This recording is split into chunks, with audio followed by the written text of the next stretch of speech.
today we're going to be talking about weight loss motivation. I was really excited to film this one just because literally if I had $1 for every time somebody asked me how I got motivated through my weight loss journey and how I stayed motivated and asked me or emailed me something about motivation, I would literally be rich.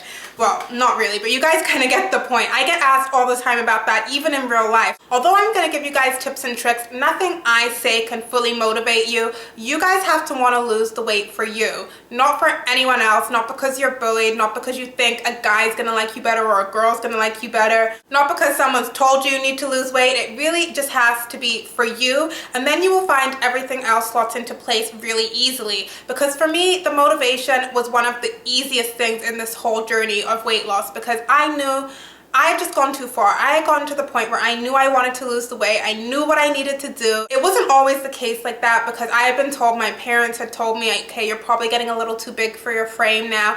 I kind of was in denial for a while about my weight loss and knew I wanted to do something, but I was just too lazy basically. But once I decided that yes, I want to commit to this, I mean, I know I can do it, I know the steps I need to take, I just went full force and did not look back. So I just think you guys have to really make this decision an investment in yourself. Weight loss is an investment in yourself, your health, your body. And so once you guys decide you're going to do it, these strategies that I'm going to give you will help you guys, but nothing's going to stop you, I swear. So you guys know I have been doing this whole series on weight loss, diet, fitness, and everything. So I will link every video that I've done in that series down below, and make sure you guys check those out for other ideas. So in my first weight loss video, I told you guys I had lost 60 pounds. That was my total. I think the last weight loss video, I was weighing 149 pounds thereabout. So now I have lost a total of 78 pounds and I've been maintaining. So I weigh 131 pounds and am a size 2 or 4 clothing size. So I have definitely reached my goal. I've lost a little bit more weight and I have been maintaining for the last few months and working on building muscle instead of losing weight, because I don't really want to lose any more per se. So my first tip that I have for you guys would be to plan in advance. I think planning, I love a good plan. Like, I'm a person that loves lists and organization. Planning really helped me stay on track. At the beginning of the week, if you guys take a little bit of time to sit down and plan out the days you want to go to the gym, the workouts you want to do, the parts of your body you want to hit, and also plan your meals out for the week and just stick to that schedule once it's written down, you'll find things a lot more easier than playing it by ear. So for example, I like to prepare my meals for the week pretty much. So at the beginning of the week, I will do a big meal prep and I will prepare some chicken breasts. I will also prepare usually sweet potato fries that are homemade, and some turkey meatballs. So then I have 2 options of protein, 1 carb option, and in the week I have no excuses for my lunches or my dinner. I can use either of those proteins and carbs along with each other, add some veggies or salad, and I'm good to go. It just takes all the guesswork out of everything, and I know we're really busy people, so it can be hard to stay on track. My second tip may be the biggest tip of all, and that is do not jump in and make major changes all at once. I can't tell you guys how many emails I get from people who say they just want to strictly jump in and go from junk food directly to 100% clean eating, or they tell me they're having a really hard time going from never exercising to 5 days at the gym. It doesn't have to be done all at once. Take things incrementally and you'll have a lot more success, and you won't feel like you've just jumped in the deep end. So for example, with your diet, you don't have to go from eating terribly if you're just starting your journey to like no treats, no nothing. Well, I mean, like, I have treats anyway. The first thing that I ever did was cut my calories to 1,200 calories a day. And I obviously tried to make better choices, but I didn't stress about macros or anything.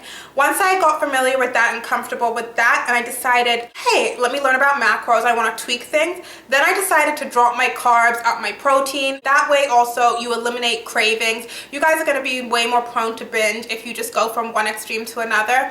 As with exercise, you don't have to start running on the treadmill for 30 minutes your first workout. Going to the gym even 2 or 3 times a week if you haven't been going at all is more than you were doing. So you can start out with 1 or 2 days even, and then build up to 4 days a week, 5 days, whatever you guys feel comfortable with. That seriously is like my biggest tip, because it's foolproof, and I feel like you're not going to get disillusioned by the process. It takes a while to build a routine, so you're not going to get disillusioned. You're not going to be like, oh my god, this is so difficult, I can't do this, because you've literally just deprived yourself or changed your lifestyle in a 360 way. Okay, number 3, this one is pretty obvious, but I like to say this all the time.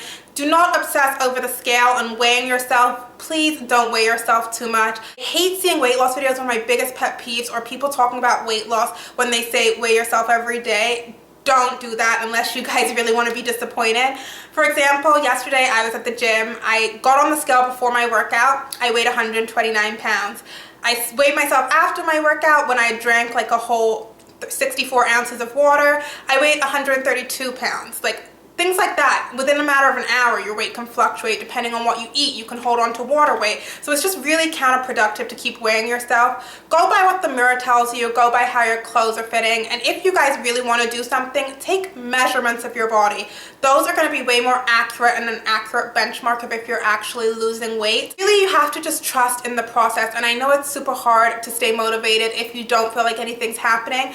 But know that once you build this process, no matter what, even if you're not seeing results at the rate that you want to, you're doing something good for your body by eating right and exercising more. So your body's going to thank you for it regardless. So everything else will just fall into place later. So there's always going to be days when you don't want to go to the gym, you're tired, you're feeling sluggish, you just want to sit home. I'm not going to lie to you. I'm not perfect. I don't wake up every morning and be like, yeah, let's go work out. Like, no, that's not how it is. We all have days when there are other things that we could be doing. But one of the things that helped me get over that hurdle was finding Fitspo. Now, I spoke about this a little bit in my first weight loss video. There was a Tumblr blog that I found, before and after fat loss pics. It will be linked below. And on that site are basically a bunch of submissions, and there are people from all different starting weights that have had significant weight loss or body changes. So you have their before picture and their after picture right next to each other. And it's real people. A lot of them share their stories. And so it kind of just puts it into perspective. If they can do it, you can too, which is what I always tell you guys. If I could do it, you guys can do it too. So I used to love looking at those. I would just scroll through pages and pages because you are likely to find someone as well on that site who is the same starting weight as you or has the same kind of body proportions as you.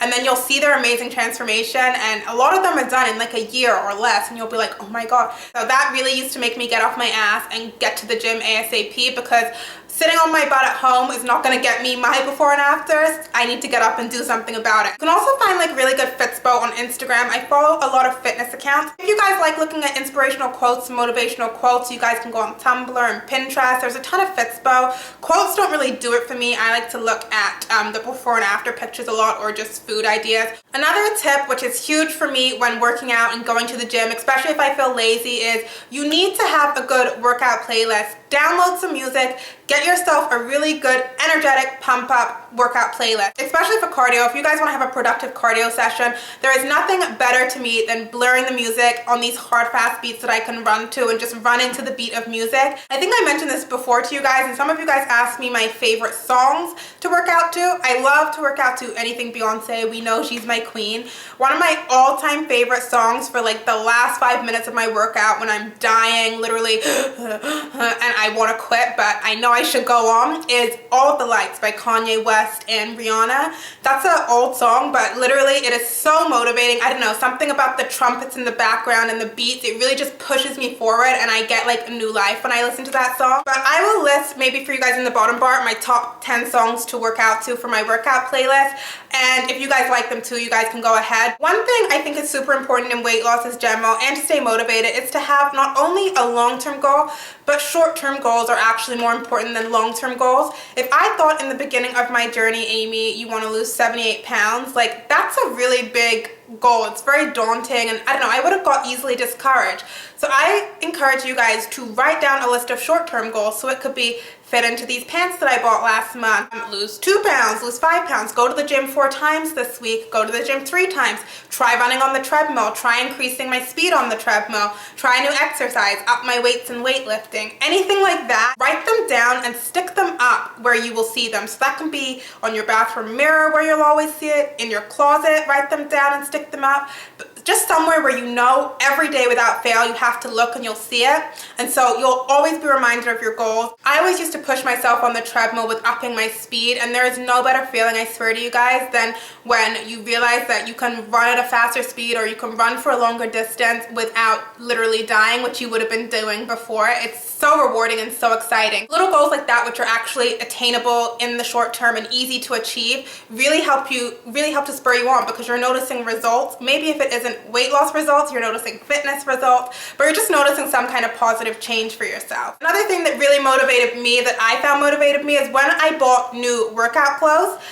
You guys, I have a haul on my channel as well for my workout and fitness clothing haul. I bought a ton of bright, exciting new workout gear. Trust me, nothing is more motivating and gives you new life in the gym if you've been working out for a while and you're like, a little blah. If you guys watch my past workout videos, you guys see that I have like the really bright, loud workout leggings or the bright graphic tee. I love it. In the gym, it just really motivates me looking down at my tights. I don't know, it's really weird. It keeps me going and keeps me like, yeah, like I'm here to do business once I have my workout clothes on. Rather than just my basic outfits that I had before, it's like, yeah, let's do this because I look the part, so now I have to act the part, right? I also think it is really huge to be accountable in terms of your weight loss. So there are a few things you can do to be accountable, not only to yourself, but if you guys have trusted friends or close friends, I would tell a friend or a family member what you're trying to do and that you're trying to go to the gym and that you're trying to eat healthy and this is how many times a week. Talk about your goals and your weight loss goals with them if you feel comfortable with them,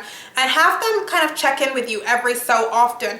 Okay, did you go to the gym this week? How's your eating been going? How's your schedule? How's your routine? If you have someone constantly checking on you and if the answer that you're always giving back to them is no, chances are, for me at least, you're going to be pretty embarrassed that you're saying, okay, no, I'm not going to the gym. I ate like crap this week. I didn't eat anything healthy. I didn't make any changes. It's embarrassing if someone keeps asking you if you're not having the appropriate response. You can also try and find a workout buddy. Personally, I'm a little bit antisocial. I like working out alone because I just like my music. But if you guys are the type of person that feels intimidated by going to the gym or you don't like to go alone, find someone who's going to go with you. Or do a workout class where you'll have people working out alongside you so you can get that camaraderie. Another big tip that I have is to cheat. Allow yourself to cheat. Honestly, I know you guys never thought I'd be saying that, but this is life. Like, we are not all training to become fitness models. We just want to better ourselves. Like, when I was doing weight loss, it's not the be all and end all. I'm not trying to be like Miss Universe or like the next Miss Fitness. This is a personal journey. So in my life, I know it's not feasible for me, who enjoys food still, to never cheat and never have a burger and never have cookies. I believe in everything in moderation. As I always tell people, you don't need to cut anything out in order to lose weight, because I did not cut anything out completely.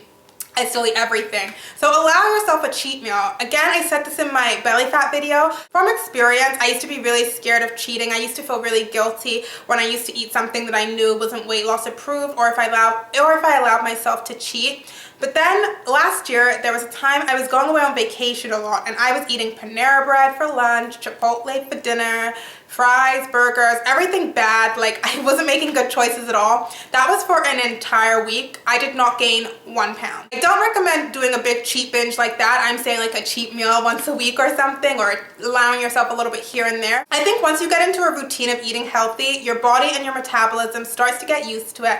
And once you've been doing it for too long without breaking it up with any cheats, your metabolism will start to slow down and not work as efficiently just because it's predictable. If you allow yourself to cheat, you're kind of shaking your metabolism and your body up. But once you go back to eating healthy again, and once you get back to your normal routine, that's the key. You've got to immediately go back to your new routine after cheating. It's not just like a free-for-all. Your metabolism is going to speed up again. It's going to just keep things whirring. The whole machine is going to be well-oiled and whirring really nicely. So that goes along with my next point, which is if you guys have a setback, don't obsess over it. Say you ate badly all weekend, don't beat yourself up about it.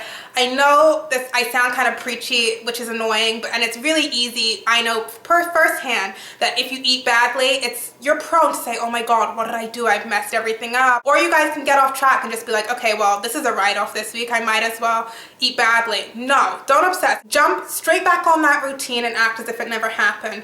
Sure, you may hold on to a little bit of water weight for a little while, or you may stay a little bit bloated until your water weight goes down. Yes, I'm saying this from experience, but in a few days, you'll be back to normal and you'll be back on your routine. So don't let one little setback or one incident hold you back. Okay guys, so that is the end of everything I wanted to talk to you guys about. Like I always say, if I can do it and I've lost all this weight, I know you can too, because I thought it was damn near impossible. So just stay motivated, keep up what you guys are doing, keep up the good work. The hardest part is to make a start and to make a change.